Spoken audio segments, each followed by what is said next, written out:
Hamilton here, the Freedom Illuminator Embodiment Queen. I'm using two screens here because I'm trying to figure out something. So don't be surprised when I'm looking here and there, here and there. And yeah, today I just wanted to pop up and have a bit of a conversation with you about the relationship between an empath and a narcissist. Why do these two aspects or archetypes need each other?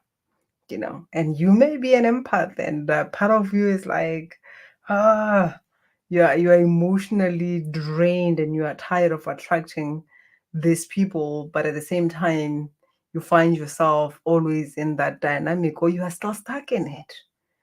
And the first thing that I want to share with you is the need. You have this addiction, this need to be needed. That's an addiction. And the narcissist has that as well.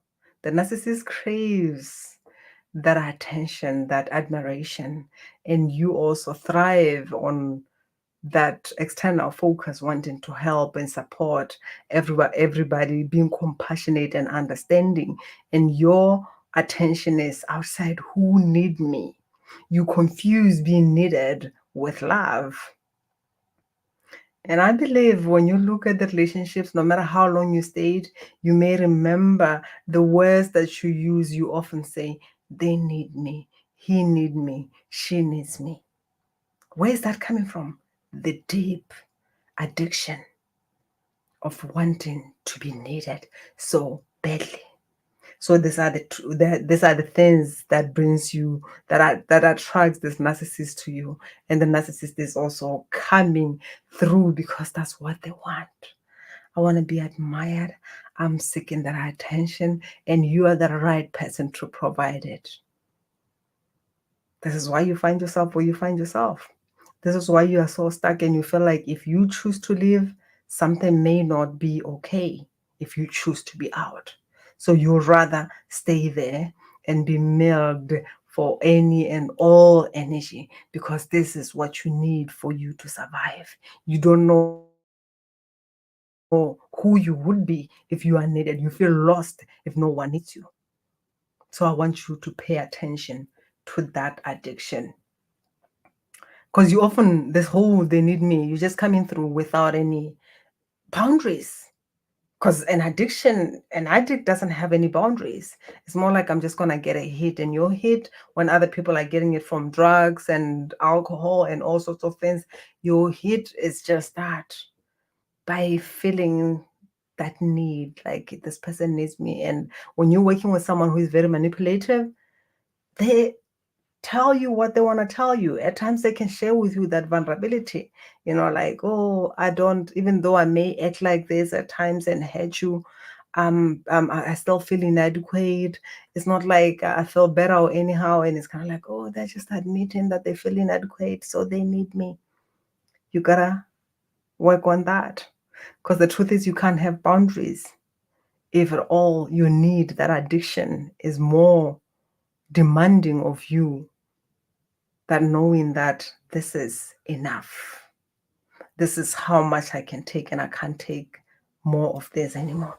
And another thing is an emotional exchange. This is why you find yourself where you find yourself, because the empath is working on absorbing the emotions around of people around her or him, you know.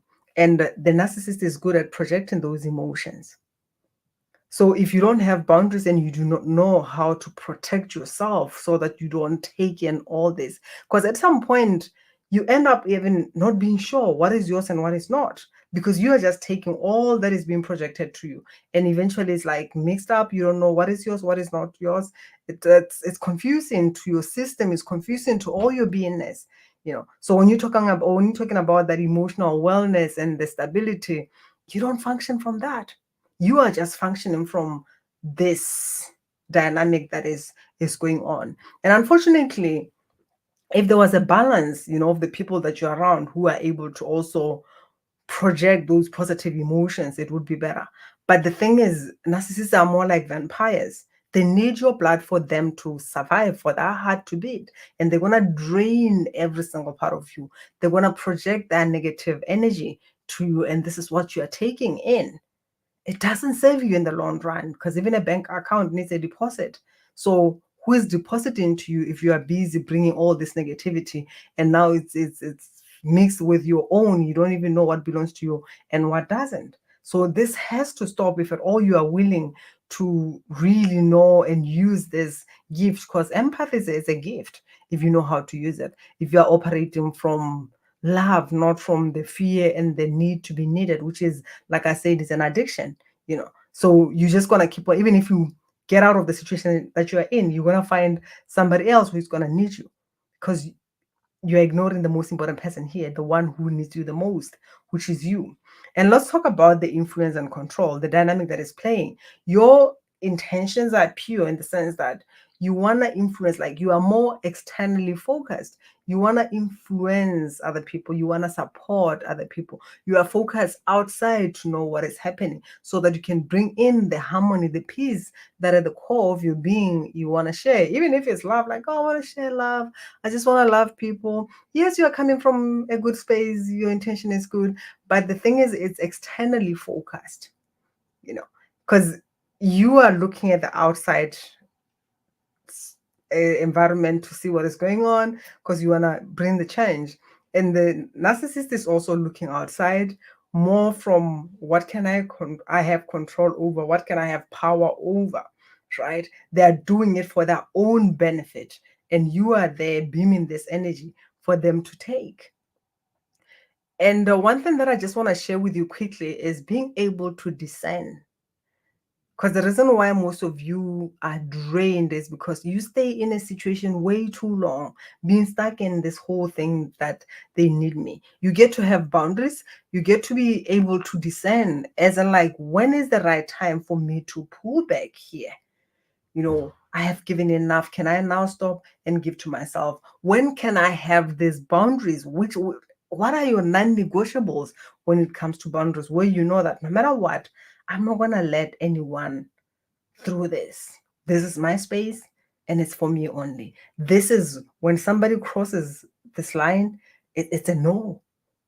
But if your need to be needed is it's a wound that needs to be filled, it's going to be a challenge. This is why you need to work on yourself. This is why you need to heal. Because for some of you, you don't even know the difference between, like I said, what is yours and what is not, because you've been absorbing other people's energy from since you were a child. So you just entangled, enmeshed in all your parents' energy and all the everyone's energy that you came across. And now you're in this relationship where you don't even know what everybody's talking about, because you have never known the healthy energy of your only energy of connecting to that, including even that being extended to your children and all that. It's not healthy. So I'm gonna put a link below. Book a call, as I call it, an amazing orgasmic clarity, so that we can know what is interfering with you being in alignment with your unique signature blueprint, being unapologetically you, being in your energy, because your energy is an asset you may not know. It's an asset, but the question is, how are you using it? If you are coming from, even like I said, your intention may be pure, but on the other hand, they're led by the wound, by the emptiness.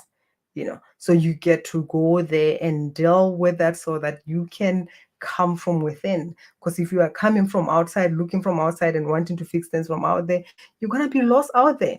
And as I said again, if you are also here, where if I come and tell you something, and you feel like, oh, like that, they need me kind of thing, you are in the mind, and you can easily be manipulated if you are in the mind, because I'm going to tell you something that you wanna hear, even if it's a bit of being a bit vulnerable, and for you it's kind of like, oh my God, you know what they say to me? Because as much as you are full of information, holding all these red flags and all the stories that you're holding to, they are also holding into them. They are very good at playing this game. So you get to be ahead by being able to connect fully with yourself, by being able to be in your body, by releasing everyone that you're still holding into that continues to feed from you, even if you are not together. So I was just jumping in here to share that with you, and I'll drop a link below. I can't wait to have a conversation with you. Much love.